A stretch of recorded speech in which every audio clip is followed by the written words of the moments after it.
AI হলো কি দ্বিতীয় প্রেমের মতো, কেউ স্বীকার করে না।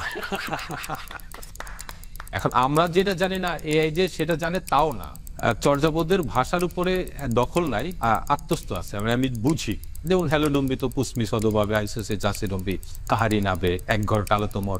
এই 24-এর গণ আন্দোলনে যদি হিমু পথে থাকতো তাহলে কেমন হতো? হুমায়ুন আহমেদের ভাষায় লিখে দেন কুবু হয়ে। হুমায়ুন আহমেদ যেই ভাষায় কথা বলে, যেই রসবোধ থাকে, সবগুলি আছে। সর্বনাশে কি করলাম, উনি আমার লাইন সহ কারেকশন করে দিচ্ছে।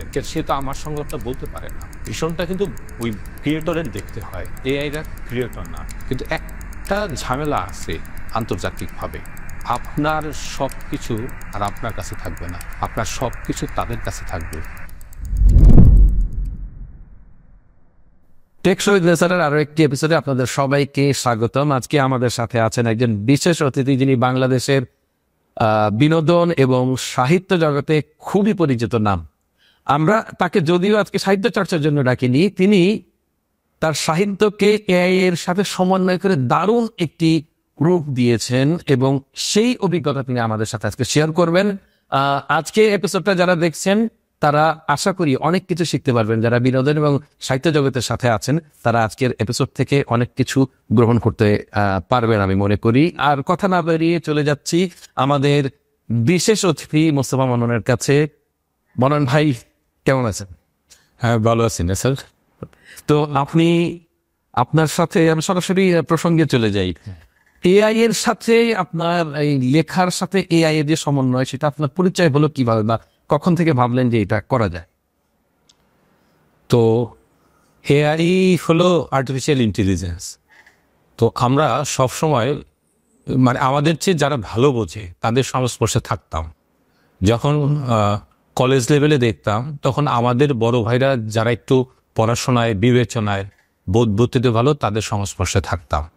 তারপর ইউনিভার্সিটি পাশ করে দেখলাম যে আমাদের চেয়ে আরও যারা ভালো বোঝাপড়ায়, তাদের সংস্পর্শে থাকলাম। তো এরপরে আসলো আর্টিফিশিয়াল, মানে তো সেইটা অবশ্য তোমার কাছ থেকে প্রথম শোনা। তো এইটা আস্তে আস্তে আমি যখন একটু ঘাটাঘাটি করা শুরু করলাম, তখন দেখলাম যে এইটা আমাকে লেখালেখিতে অনেক হেল্প করে। এইটা কিভাবে হেল্প করে, যে সে তো প্রত্যেকের লেখার ধরন বা চিন্তা করার পার্সপেক্টিভ ভিন্ন ভিন্ন। এখন এআই আপনাকে মানে প্রচুর হয়তো তথ্য উপাত্ত দিয়ে দিবে, কিন্তু দিন শেষে নির্বাচন তার নিজের। তো এই যে প্রচুর তথ্য উপাত্ত দেয়, একজন বুদ্ধিমান মানুষের মতন বা উচ্চ শিক্ষিত মানুষের মতন যে গাইডেন্সটা করতে পারে, সেটা কিন্তু এআই করতে পারে। তো এইভাবে আমার ধীরে ধীরে তার সাথে এক ধরনের বোঝাপড়া, এখন আমি বোঝাপড়ার স্টেজেই আছি। আচ্ছা, যদি ধরেন আপনি এখন নতুন একজন রাইটার হিসেবে তৈরি হচ্ছেন বা লেখা শুরু করছেন, আপনি তো অনেক আগে থেকে চর্চা করেন, কিন্তু এই চর্চাটা যদি এখন হতো, এআই আপনাকে কিভাবে হেল্প করতো বলে আপনি মনে করেন, বা আপনার লেখার শুরুটা হতো আসলে কিভাবে? আগে আমি হয়তো কিছু লিখেছি, অনেকগুলো উপন্যাস লিখেছি, কিন্তু আমি যখন এআই সংস্পর্শে এলাম, তখন আমি দেখলাম এই যেই উপন্যাসটা নিয়ে আমি কাজ করতেছি, সেটা কিন্তু আমার প্রথম। তো মানে যারই হোক সে প্রথম, সে আগেও অনেকগুলি করলেও এটাই তার প্রথম, বা আরো যে 1 বছর পরে শুরু করবে তার প্রথম। তা আমার যেহেতু প্রথম, আমি যেটা করলাম, আমি 7ম শতকের একটা চরিত্র, চর্যাপদের একটা চরিত্র নিয়ে কাজ করতেছি, ডম্বি। হ্যাঁ, এখন ডম্বি সম্পর্কে তো অনেক কথা বা চর্যাপদের অনেক কিছু জানা যায় না। এখন আমরা যেটা জানি না এআই যে সেটা জানে তাও না, কিন্তু অনেক মানুষের যে জানা, সেটার সংকলন তার কাছে আছে। আমি তার কাছে জিজ্ঞেস করলাম যে আচ্ছা, ওই 7ম শতকের ওই গ্রামের নারীদের সাজ পোশাক কি? সে আমাকে কিন্তু অনেকগুলি রেফারেন্স এনে দিল, আমাকে একটা স্ট্রাকচারে ফেলে দিল। কি করলো? সে আমার টাইম কনজিউম করলো। না হলে আমার কি করতে হতো? এইটার জন্য আমার বড় লাইব্রেরিতে যেতে হতো, দিনের পর দিন, মাসের পর মাস সময় ব্যয় করতে হতো, যেটা আমি 1 ঘন্টায় পেলাম। আচ্ছা, তারপর আমি চিন্তা জনপদটা কেমন ছিল, ওদের আচার কি ছিল, এইগুলি কিন্তু আপনি যদি ঠিকঠাক মতন তাকে প্রশ্ন করা যায়, সে ঠিকঠাক মতন আপনাকে রেফারেন্স দিতে পারবে।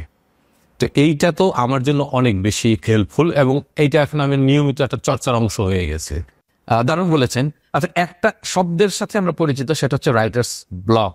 এই রাইটার্স ব্লকটা আসলে কি, এবং এই ব্লক থেকে কাটিয়ে উঠতে এআই কিভাবে হেল্প করে বলে আপনি মনে করেন? রাইটার্স ব্লক মানে সে আটকে যাওয়া। এখন সে অনেক চিন্তা করতে করতে অনেক সময় দিক হারায় ফেলায় অথবা দিক খুঁজে পায় না, ওইটাই ব্লক মোটা দাগে। আরও বিস্তারিত বললে তো বলা যায়, কিন্তু সেটা এআই কিভাবে এটা উতরে উঠতে পারে। এখন প্রসঙ্গটা হলো অনেক বড় রাইটার্স ব্লক হয়, আমার হয় না। কারণ কি, কেন হয় না সেটা আমি ঠিক জানি না, কিন্তু আমি এইটা জানি যে সুনির্দিষ্টভাবে চিন্তা করতে পারলে এবং যদি তার লক্ষ্যটা ঠিকঠাক থাকে তাহলে ব্লকটা হয় না। আর ব্লকটা না হওয়ার পিছনে আরো অনেক কারণ থাকলেও মানসিক শান্তি, পারিপার্শ্বিক শান্তি, আর্থসামাজিক ব্যবস্থাপনাও জড়িত, ব্যক্তির দৈনন্দিন জীবনের অভ্যাস, তারপরে সামাজিক এইসব নানান বিষয়ে এগুলির সাথে জড়িত। সেই ক্ষেত্রে আলহামদুলিল্লাহ ভালো আছি। আর এআই যেভাবে হেল্প করতে পারে, এআইকে ওই যে একটা কথা বললাম না, আপনি কি চান সেটা যদি তাকে বোঝানো যায়, সে আপনাকে দারুণ দারুণ সলিউশন দিবে। কোন কোন টুল, এআই টুল আপনি লেখার কাজে ব্যবহার করেন? আচ্ছা, হাতে খড়ি তো চ্যাটজিপিটি দেওয়া হয়, চ্যাটজিপিটি সব ক্ষেত্রে কাজ করে।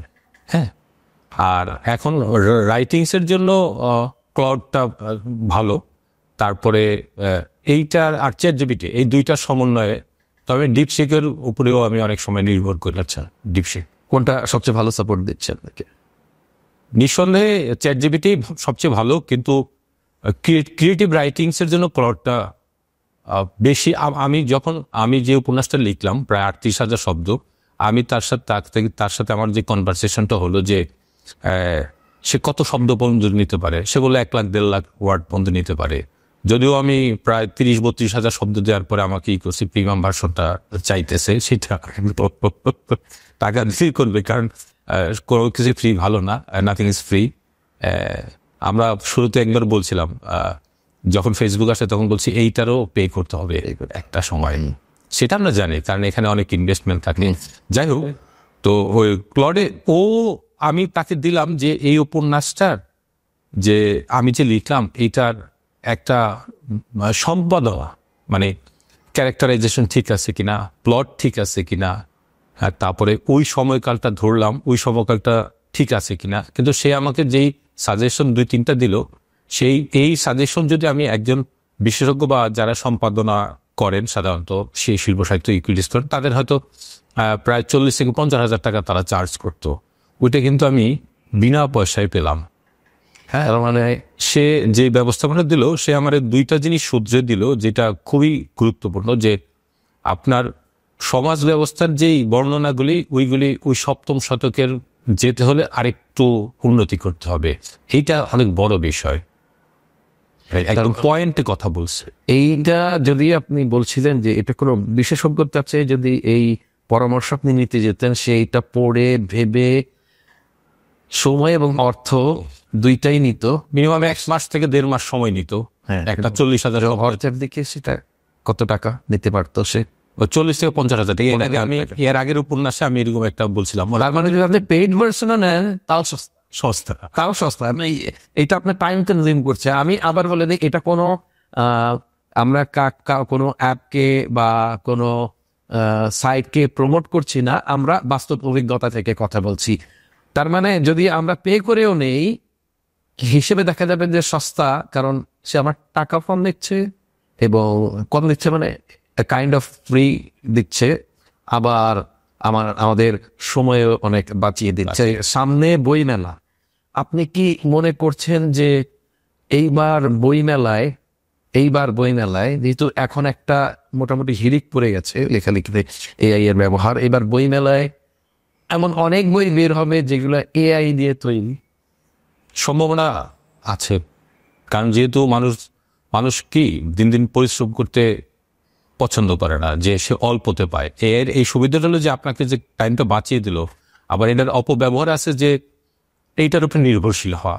কিন্তু ধরেন আমি যেটা দেখলাম, যেমন আমি তো আরো অনেক গল্প, আরো এই উপন্যাস লিখতে গিয়ে আমি অনেক কনভারসেশন করেছি চ্যাটজিপিটির সাথে। তো অনেক সময় তারা যেই সাজেশনটা দেয় সবটা আমি কিন্তু নেই না, কারণ ওইটা আমি যেই ভীষণটা কিন্তু ওই ক্রিয়েটরের দেখতে হয়। চ্যাটজিপিটি ক্রিয়েটর না, বা এআইরা ক্রিয়েটর না, তারা ক্রিয়েটরকে হেল্প করে।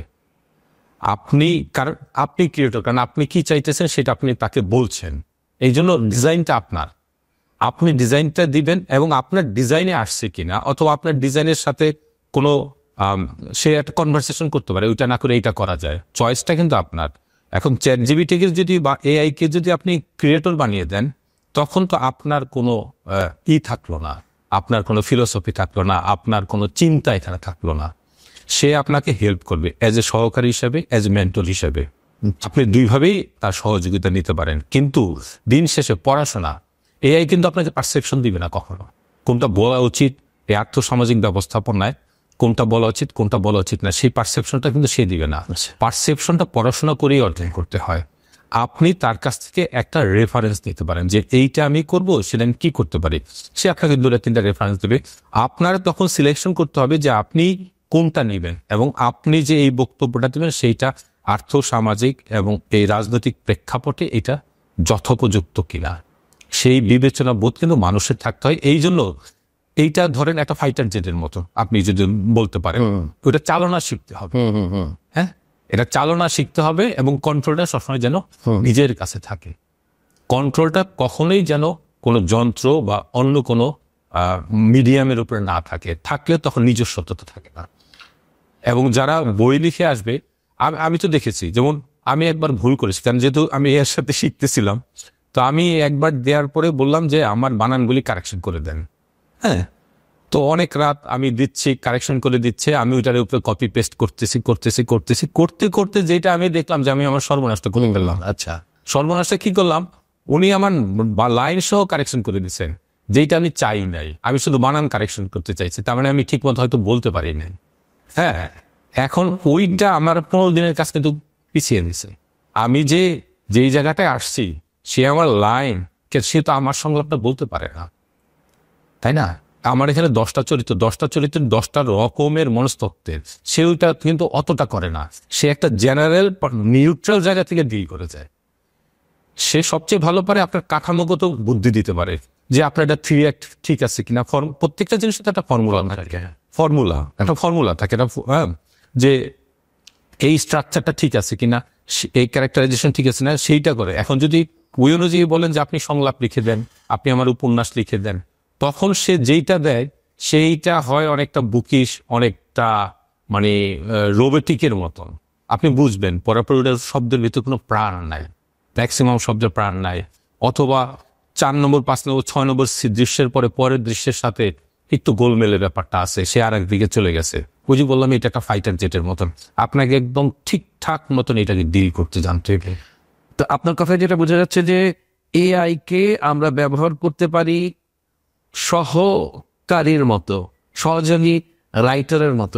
আসলে না, চরিত্র বিন্যাসে এআই কেমন কাজ করে? খুব ভালো হেল্প করে। উদাহরণ দিয়ে একটা উদাহরণটা যেমন আমি যখন বললাম যে আমার এই উপন্যাসে এই কটা চরিত্র, আপনি এই চরিত্রের একটা বায়ো তৈরি করে দেন, সে কিন্তু একটা ওর মতন করে একটা বায়ো তৈরি করে দিল, তার মানে একটা গাইডলাইন পেলো। এআই গাইডলাইনে ভালো। আমার যা বিবেচনায়, আমার যে অভিজ্ঞতা, অথবা আমি যে 1 বছর ধরে এটার সাথে কাজ করতেছি, 1-1.5 বছর 2 বছর, সেই বিবেচনায় বললাম, সে একটা গাইডলাইন করে দিতে পারে।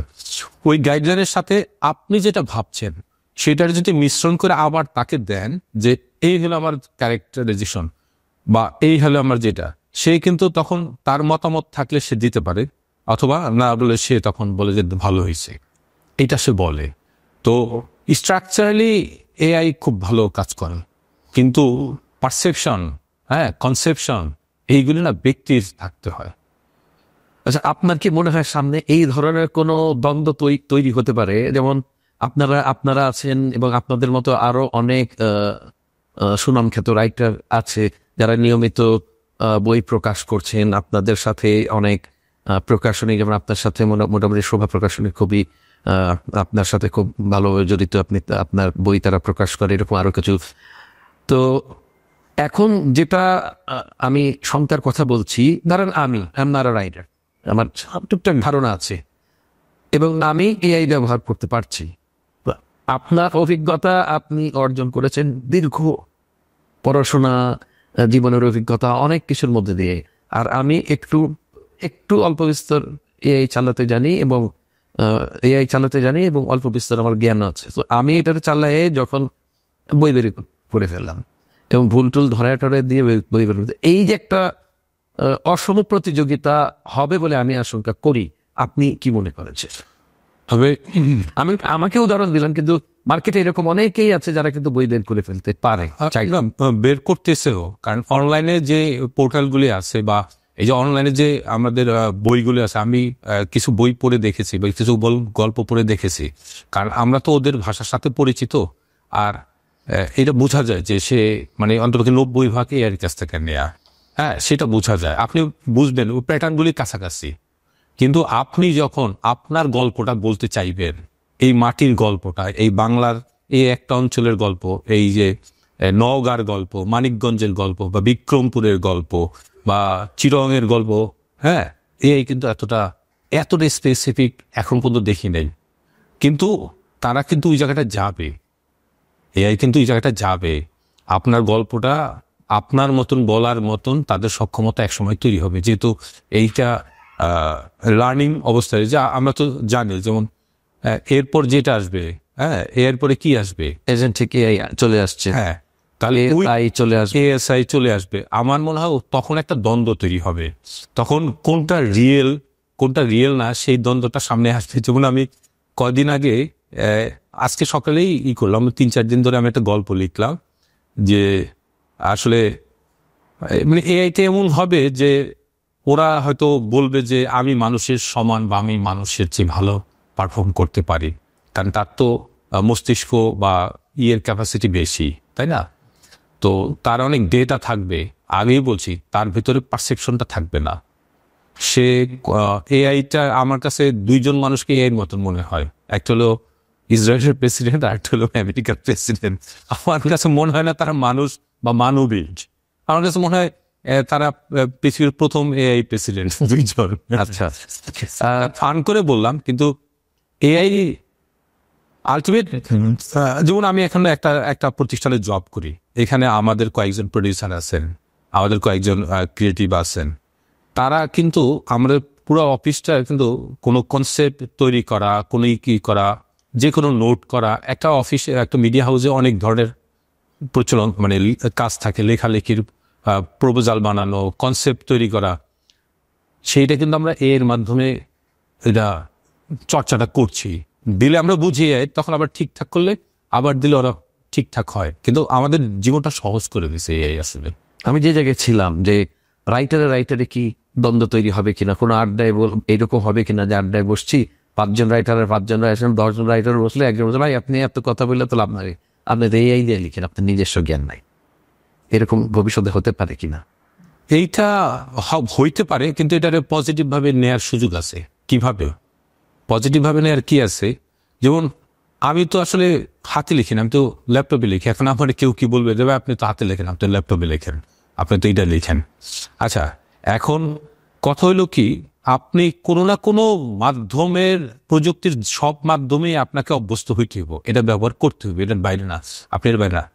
একটাই মৌলিক জায়গাটায়, যে জায়গাটায় চিন্তার পার্থক্য, মানুষের সাথে মানুষের পার্থক্য হলো চিন্তার পার্থক্য।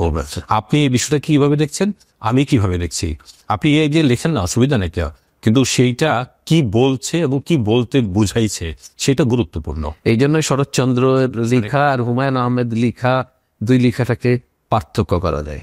এই জন্যই হয়তো দুই লেখকের পাঠক ভিন্ন হয়, সেই পারসেপশনটাই হচ্ছে এবং দরদটাই হচ্ছে আমার মনে হয় মেন। আপনি যখন এখন লিখছেন, এআই এর হেল্প নিচ্ছেন, আমি বলছি না যে আপনি এআই দিয়ে লিখছেন, এআই এর হেল্প নিচ্ছেন। আমরা গুগলের যেমন একটা সময় হেল্প নিতাম, হ্যাঁ, তার আগে যখন বিভিন্ন লাইব্রেরির হেল্প নিতাম, এখন ঠিক একইভাবে এআই সেই কাজটা করে দিচ্ছেন। আচ্ছা, এখন আপনার কি মনে হয় আপনার লেখা অনেক ত্বরান্বিত হয়েছে আগের চেয়ে? অনেক দ্রুত লিখতে পারছেন আগের তুলনায়? ত্বরান্বিত হয়েছে, কিন্তু বিপদেও তো পড়ছি। বিপদটা বাড়ান, বিপদটা মানুষ বেশি শুনতে চায়। বিপদটা হলো, আপনি যখন ধরেন লাইব্রেরিতে লিখছেন, সেটাও কিন্তু একটা মানে সোর্স। আচ্ছা, তারপর আসলে গুগল তো একটা সোর্স, এআই এইটাও একটা সোর্স। এখন এআই অনেক বেশি কালেকটিভ এবং মানে একদম সুনির্দিষ্ট আপনাকে তো জায়গায় দাঁড় করে দেয়। এই যে আমি তো ভাবছিলাম কি আমার উপন্যাসটা শেষ হয়ে গেছে, এখন আমি যেদিন আমি ওই পুরাটা পাণ্ডুলিপি দেওয়ার পরে বললাম যে আমার একটা সম্পাদকীয় একটা ব্যবস্থাপত্র দিন, উনি যেটা দিলে ওখানে 3টা পয়েন্ট তো আমার ভিতরে খটখটানি শুরু হলো। আমাকে আবার শুরু দিতে হবে করে দিয়েছে। উলট পালট, মানে আমার তো ওই শুরু থেকে ঠিকই আছে, আমি ওই ক্যারেক্টারে ঠিক একটা জায়গায় করি নাই। সপ্তম শতকের একটা বাজার ব্যবস্থাপনা নিয়ে যেটা বলছি সেটা আধুনিক হয়ে গেছে, সেটা কিন্তু আমার চোখে নিয়ে গেছে। আমি তো এইটাই পাণ্ডুলিপি দিয়ে দিতাম। এখন যদি প্রকাশকদের, বেশিরভাগ প্রকাশকদের তো সম্পাদনা পরিষদ থাকে না, তারা তো বই আসে ভুলভাল ছাপতে পারলেই বাঁচে। তো এখন আমি যে এআই কে দেওয়ার পরে সে তো আমার জীবনটা একটা মেন্টরের কাজ করছে, প্লাস আমার তো কষ্ট বাড়ায় দিছে, সময় বাড়ায় দিছে, কিন্তু ওটা তো আমার তৈরি করতে হবে। আমি যদি ওটা লিখাই না, সে তার মতন লিখে, এবং ওই দৃশ্যটা আমি চাই না।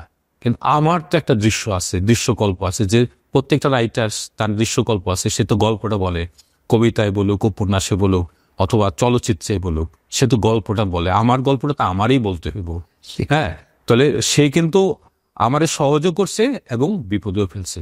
কিন্তু অনেক বড় সর্বনাশ থেকে কিন্তু আপনাকে আটকে দিচ্ছে। হ্যাঁ, দেখেন, আপনি এটা ইয়েকে দিতেন, প্রকাশককে দিতেন, তাদের সম্পাদনা পরিমণ্ডল নাই, সম্পাদনা টিম ওটা চেপে দিত। বইটা ছেপে দিত। ছেপে দেওয়ার পরে হয়তো 10,000 মানুষ এটা পড়তো।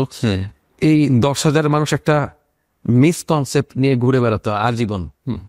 সেখানে হয়তো কোনো চলচ্চিত্র নির্মাতা থাকতো, সেই চলচ্চিত্র নির্মাতা আবার একটা ভুল চিত্র তৈরি করতো, একটা গোটা জাতি একটা ভুল ইনফরমেশন পেত। সেই একটা ইনফরমেশন কিন্তু এই একটা এআই ঠিক করে দিয়ে, এআই কে একদম আপনি নিতে হবে, গ্রহণ করতে হবে। আপনি এইটাকে বাদ দিয়ে কিছু করতে পারবেন না, এবং এটা বাদ দেওয়ার সুযোগ নাই, কারণ আপনি কিভাবে চালাবেন সেভাবে চলবে। যে আপনার কি এরকম পরিচিত রাইটার আছে যারা এআই কে গ্রহণ করতে চায় না? এআই হলো কি ওই দ্বিতীয় প্রেমের মতো, কেউ স্বীকার করে না। আমি এইটাই জানতে চেয়েছিলাম যে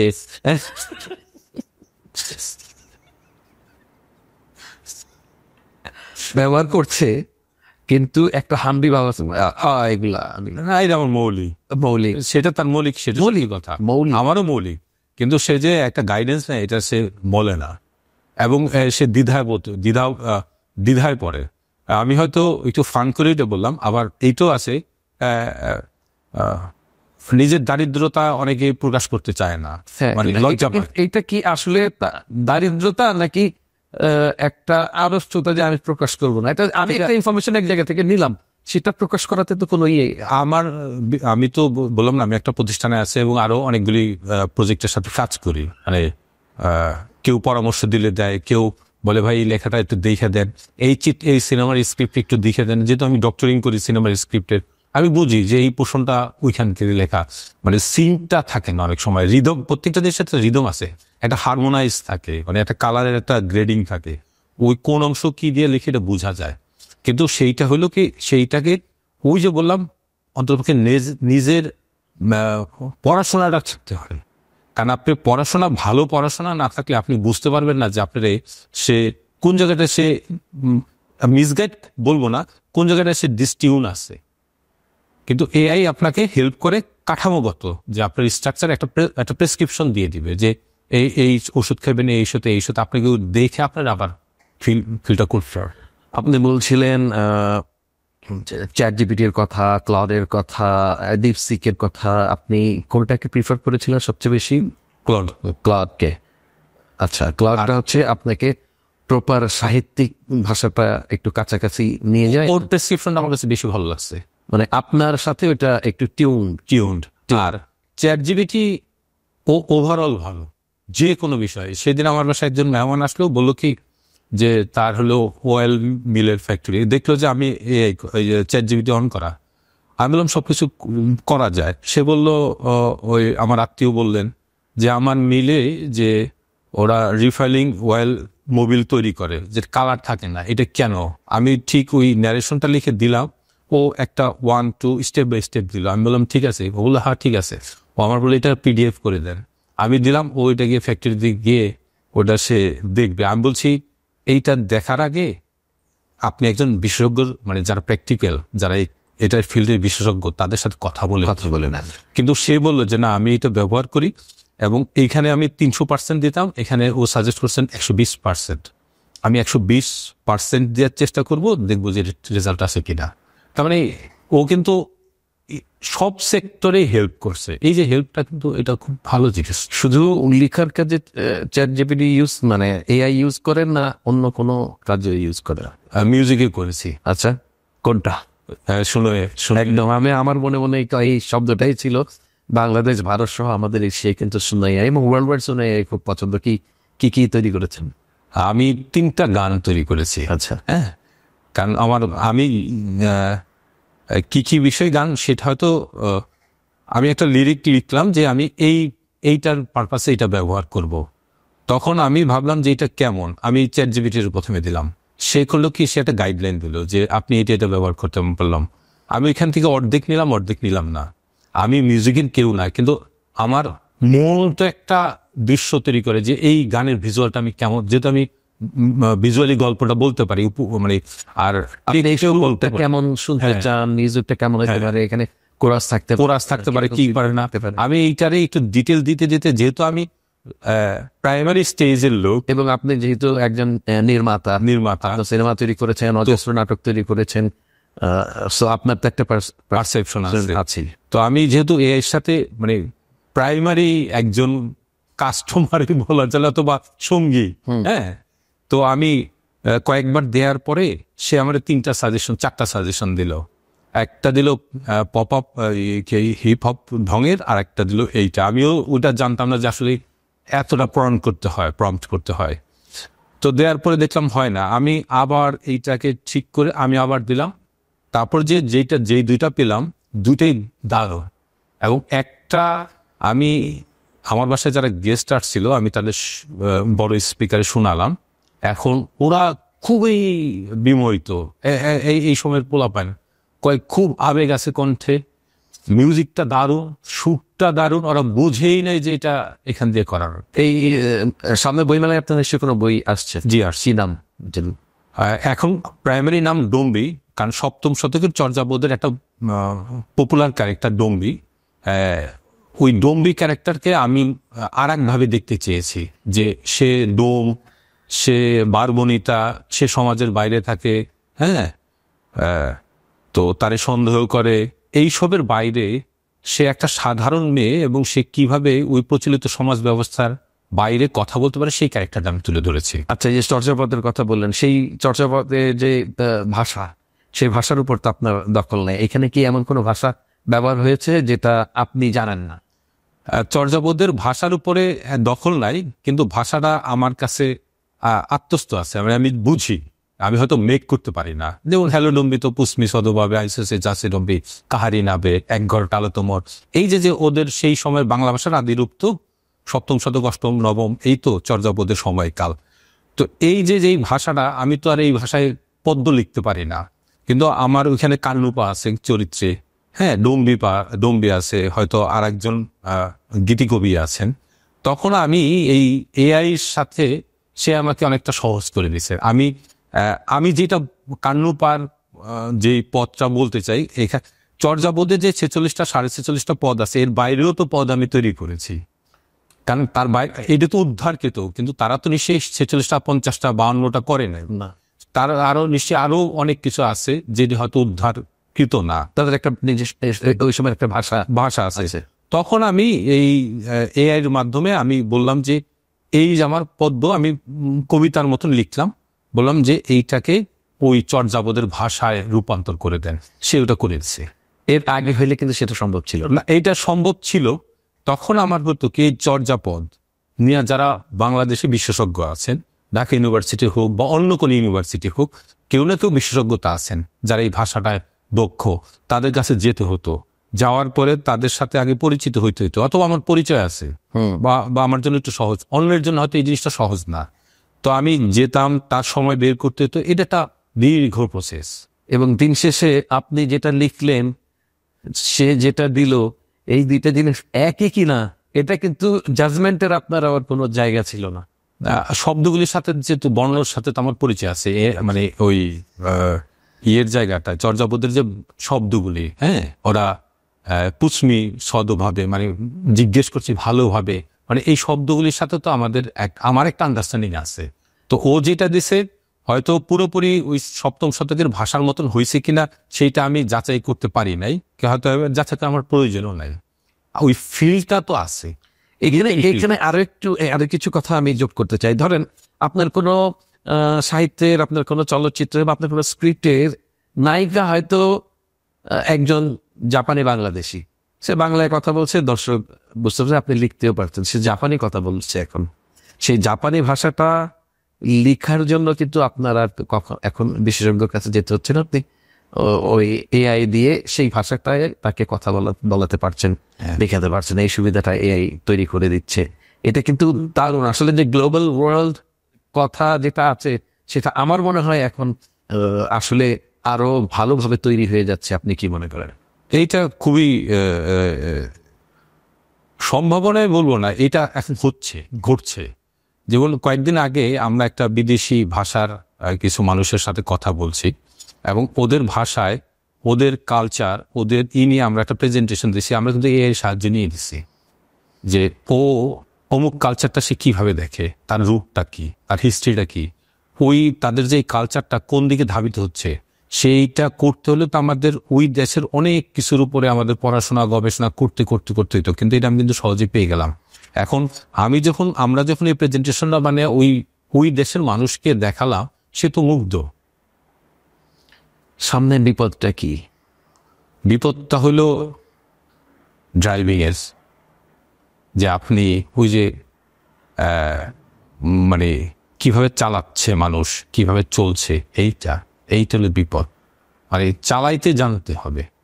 হয় না যে আমরা যে কোনো কিছু সবকিছু এখন চালাই, হ্যাঁ, ড্রাইভিং থেকে শুরু করে এটা চালানো, এই তো ফেসবুক চালায় বলে ফেসবুক চলছে।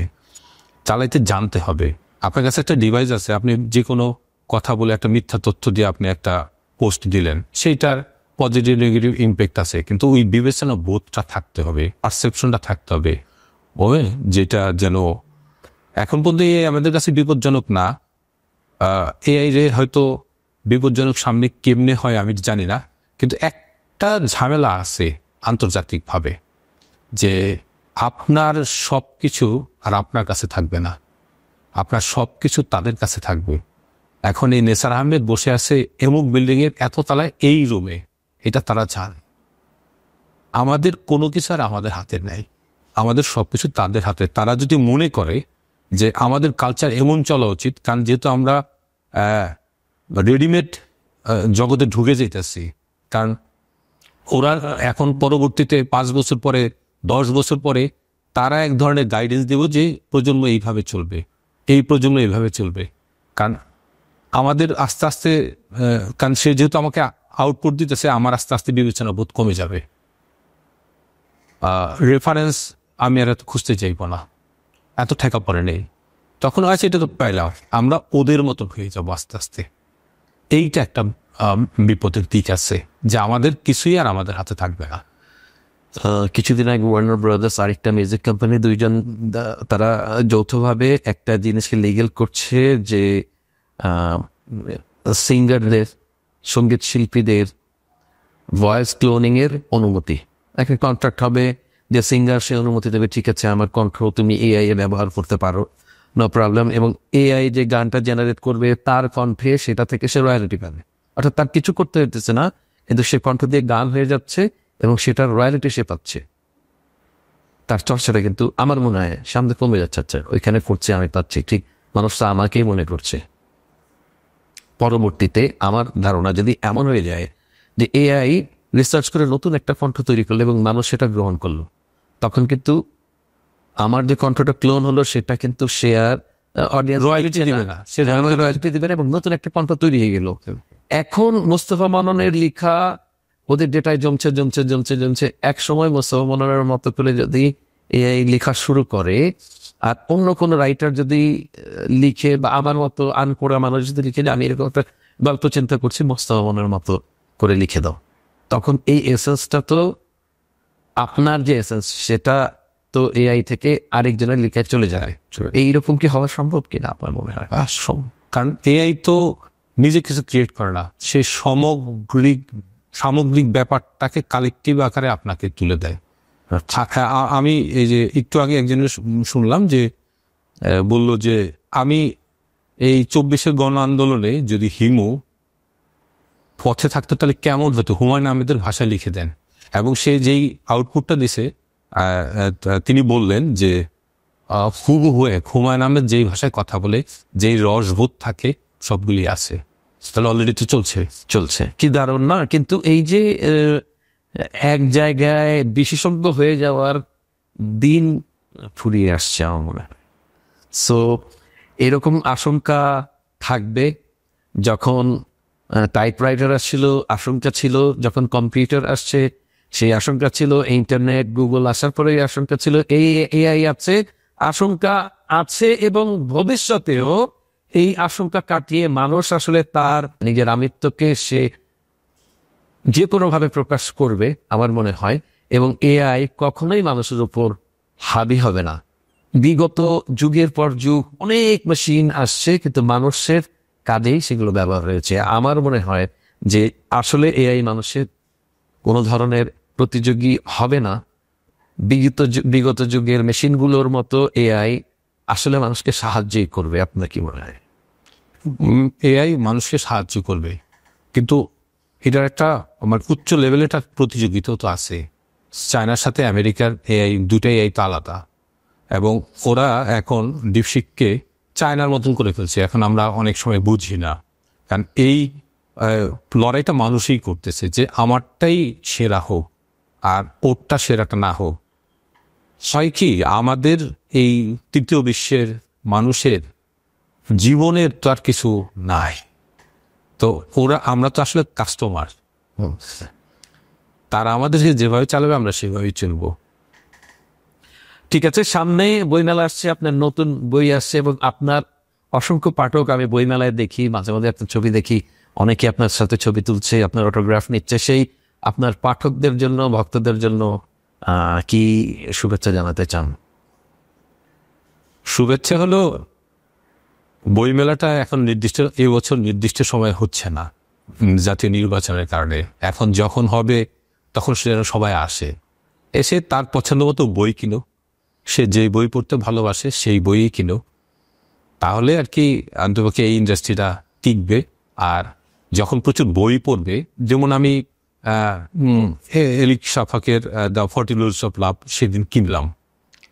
কেনার পর আমি কিন্তু অডিও বুকটা শুনলাম, মানে অনেকখানি শুনছি, কিন্তু শোনার পরে আমি কিন্তু প্রাণ পাই নাই। আমি গল্পটা বুঝছি, কিন্তু পড়লে যে একটা নিজের ভিজুয়াল তৈরি হয় সেটা কিন্তু পাই নাই। তাই সেইটা পেতে হলে কিন্তু আসলে বইটাই পড়তে হবে। এক্স্যাক্টলি। আপনাকে অনেক অনেক শুভেচ্ছা আপনার নতুন বইয়ের জন্য, আপনার শুভকামনা রইল। আর আমাদের স্টুডিওতে আসার জন্য আপনাকে অনেক অনেক ধন্যবাদ। আশা করি ভবিষ্যতে আপনি আমাদের স্টুডিওতে আসবেন, আমাদের অনুরোধ রইল। আর সেই আশা ব্যক্ত করে আজকের টক শো উইথ নেসার আজকের মতো শেষ করছি। আমাদের সাথে থাকবেন, লাইক, কমেন্ট, শেয়ার, সাবস্ক্রাইব করে সবার মাঝে ছড়িয়ে দিবেন। আশা করি আগামী এপিসোডটা খুব শীঘ্রই আমরা প্রকাশ করব। সেই পর্যন্ত ভালো থাকবেন। আল্লাহ হাফেজ।